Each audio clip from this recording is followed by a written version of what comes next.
powerful. It's my pleasure to introduce our guest speaker today, Reverend Mark Berry, who has been a member of FCSL since 1984. He was ordained as an all-faith minister in 1985, and he served as spiritual leader of Unity of Roseville for 3 years. And he and I have led drum circles for many, many years together, and grateful to have him here today. So let's welcome Rev. Thank you once again, and hi everybody. I am so glad you're all here. I love that song, Let Me Love, Let Me Serve in a Holy, Holy Way. And that's what I'm here for this morning, is if I can serve, if any of these thoughts help anybody in any way, then I'm so happy and so grateful. And when I do a Sunday talk, the best talks are the ones where I'm talking about what I'm working on.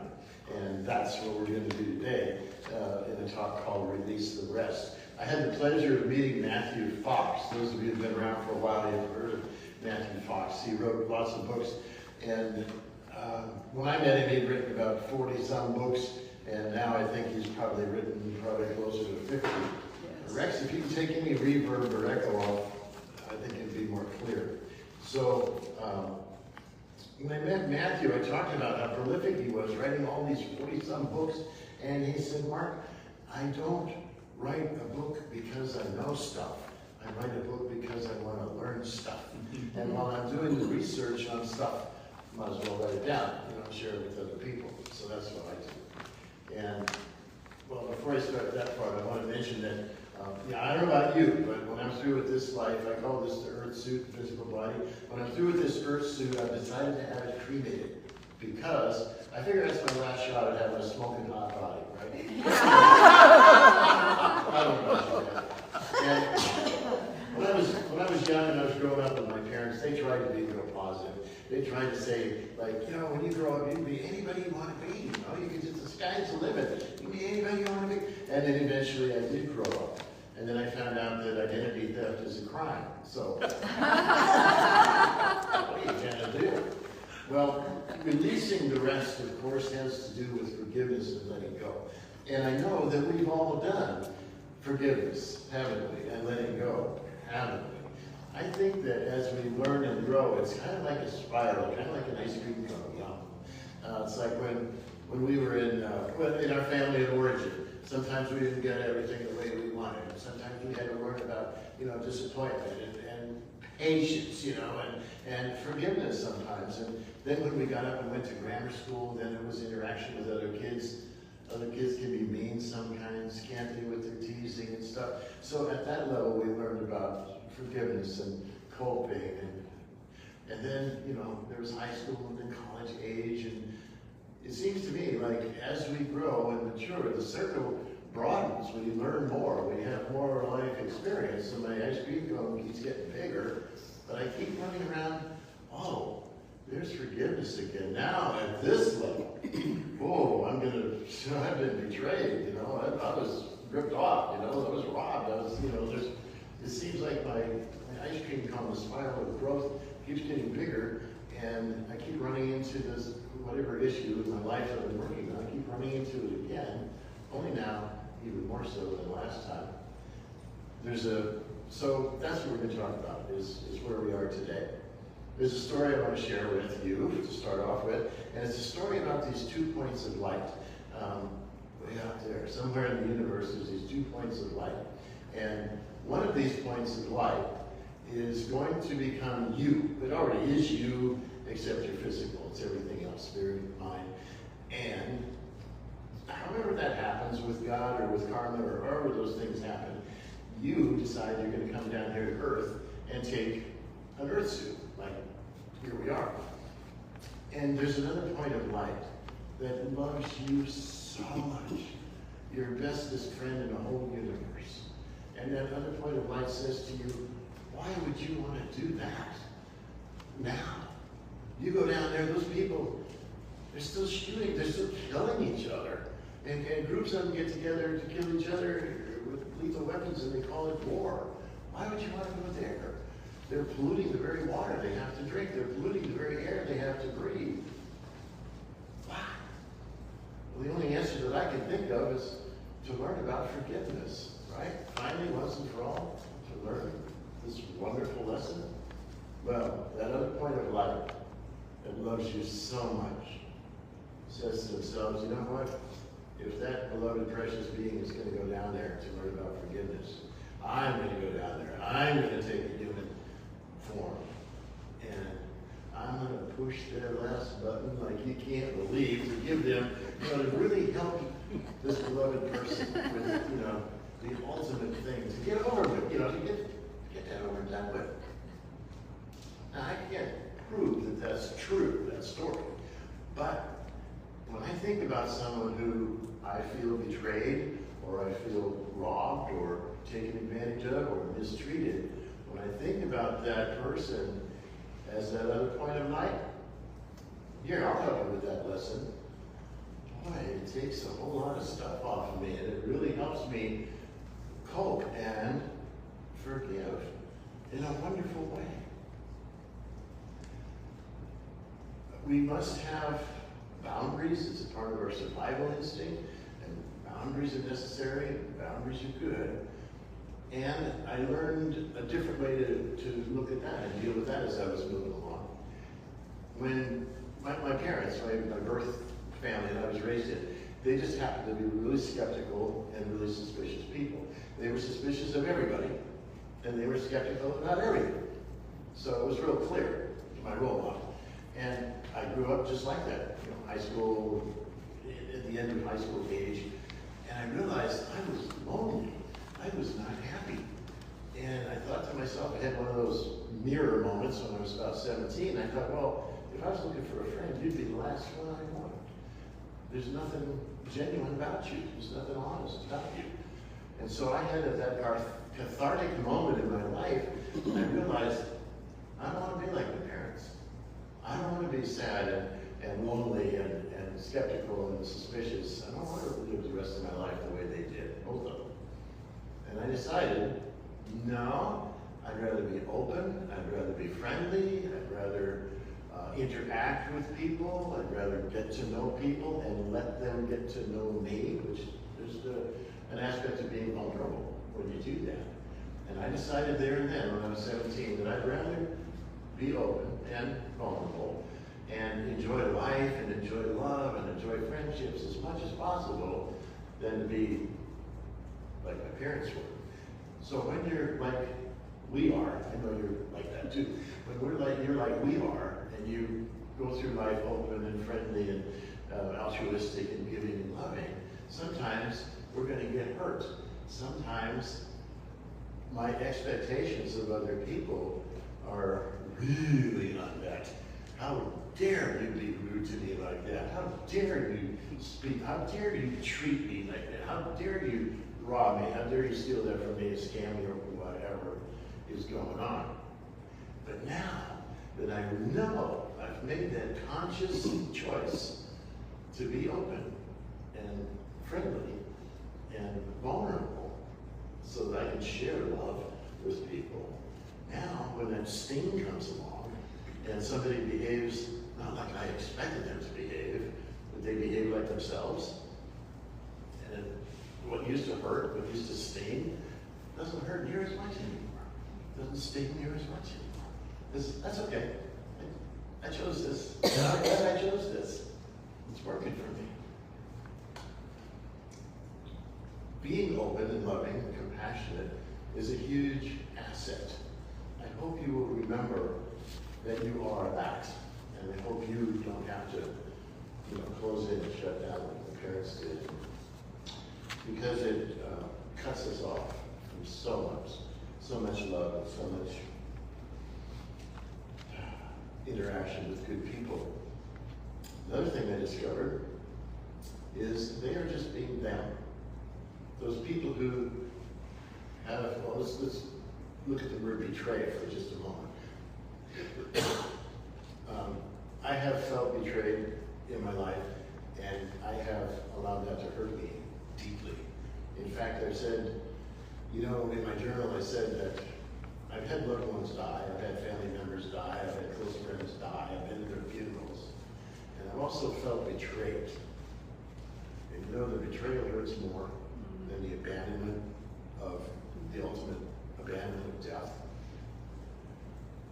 And in exploring that in my meditation, in my journal, I discovered that the only way I can ever feel betrayed is if I put my trust in someone. If I give my love and I give my trust to someone, and then instead of them behaving as I expect them to behave, or as I would prefer them to behave, they be them.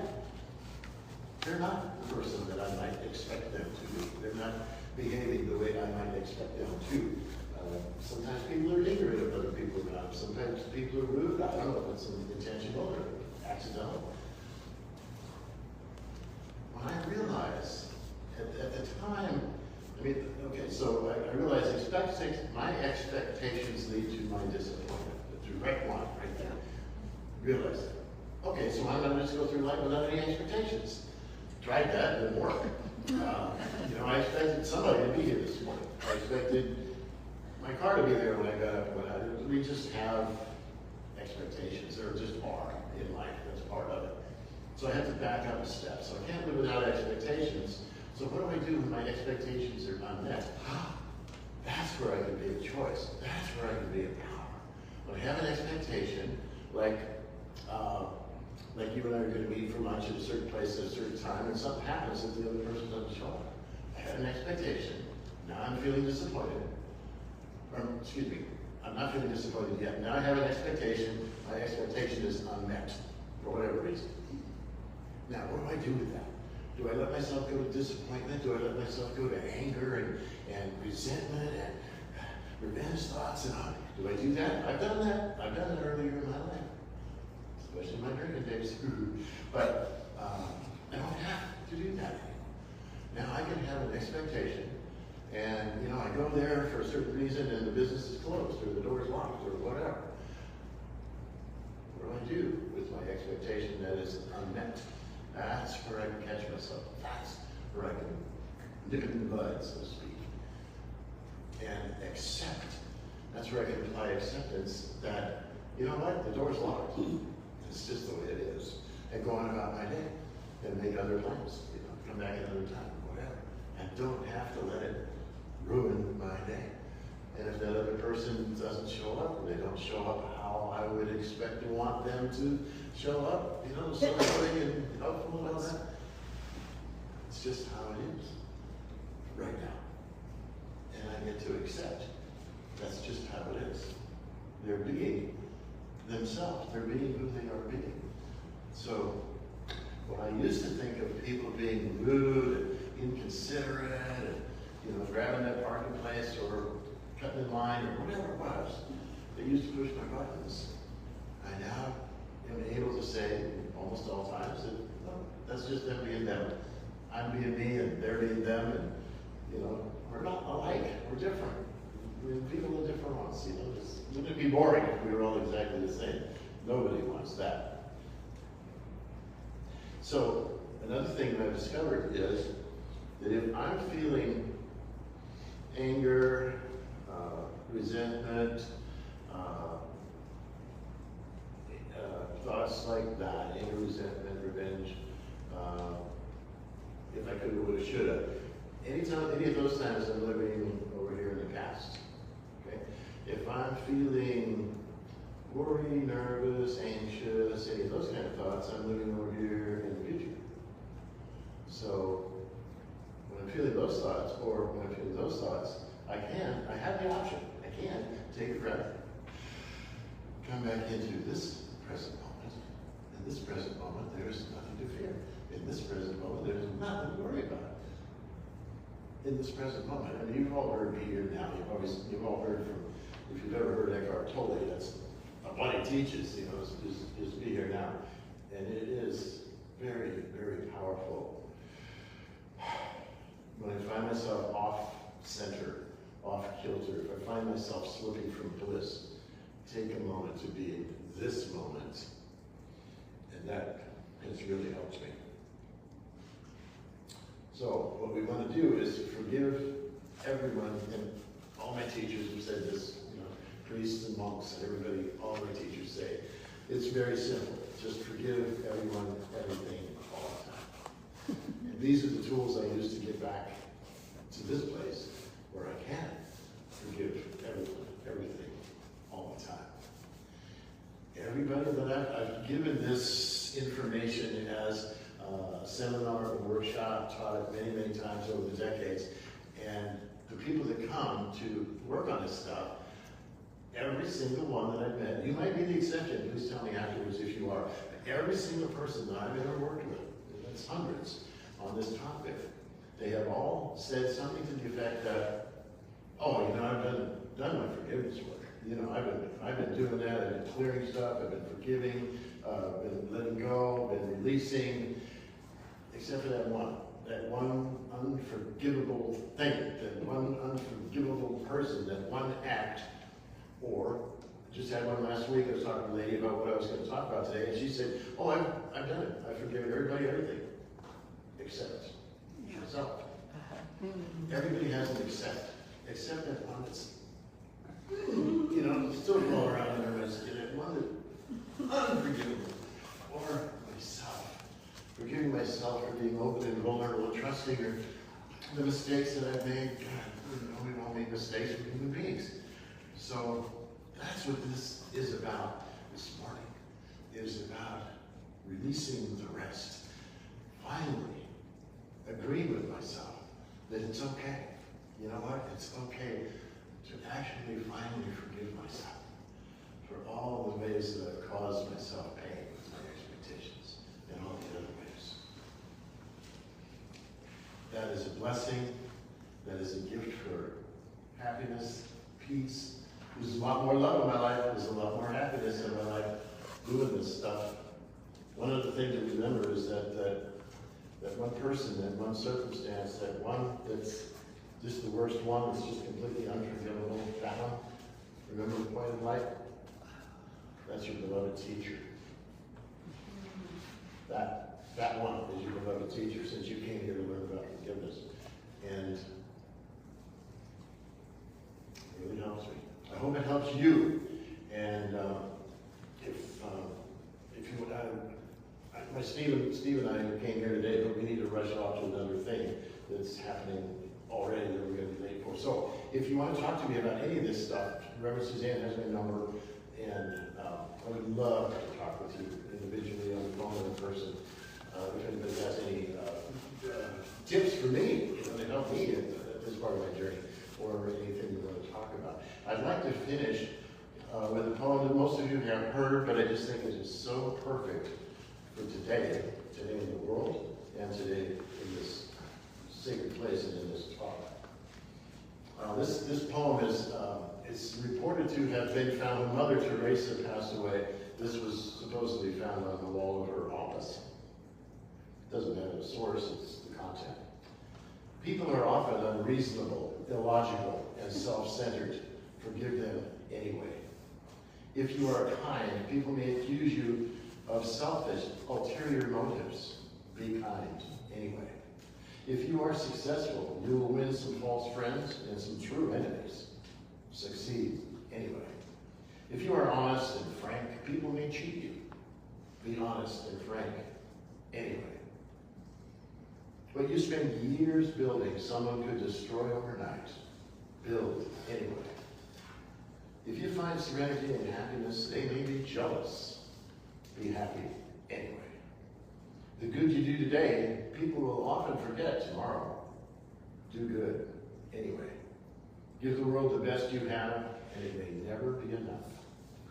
Give the best you have anyway. You see, in the final analysis, it is between you and God. It was never between you and them anyway. Bless you. Thank you.